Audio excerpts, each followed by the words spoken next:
Former President Donald Trump suggested Sunday night that he wanted Mike Pence to overturn the 2020 election when the Vice President chaired the joint session of Congress to certify the Electoral College vote count on January 6. Trump pointed to efforts on Capitol Hill to change the Electoral Count Act, including firming up the language to make clear that the Vice President is only there to count votes and cannot override the will of the voters. Trump claimed, actually what they're saying is that Mike Pence did not have the right to change the outcome and they now want to take the right away. Unfortunately, he did not exercise that power. He could have overturned the election.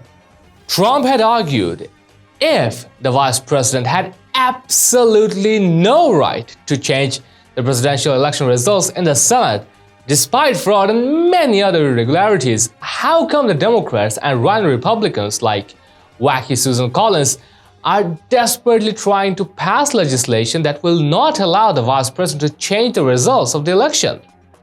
Collins, a main Republican, is part of a bipartisan group taking a look at making changes to the Electoral Count Act, which dictates how disputes over the vote counts are handled.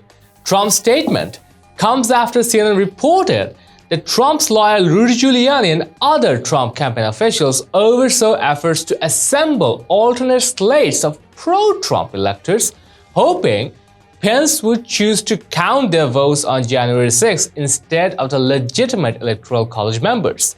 In the run-up to the vote count, Pence sent out a statement saying publicly that he did not believe he had the power to pick and choose from slates of electors.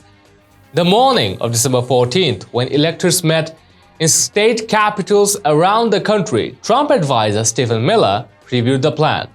Miller said on Fox and Friends that morning, "As we speak today, an alternate slate of electors in the contested states is going to vote and we're going to send those results up to Congress." Miller continued, "This will ensure that all of our legal remedies remain open. That means if we win these cases in the courts, we can direct that these alternate electors be certified."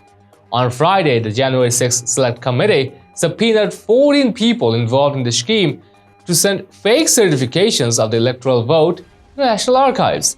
The committee said that people tried to falsely declare Trump the winner in 7 swing states, which were won by now President Joe Biden. The committee's chairman, Representative Benny Thompson, said, "The Select Committee is seeking information about attempts in multiple states to overturn the results of the 2020 election, including the planning and coordination of efforts to send false slates of electors to the National Archives.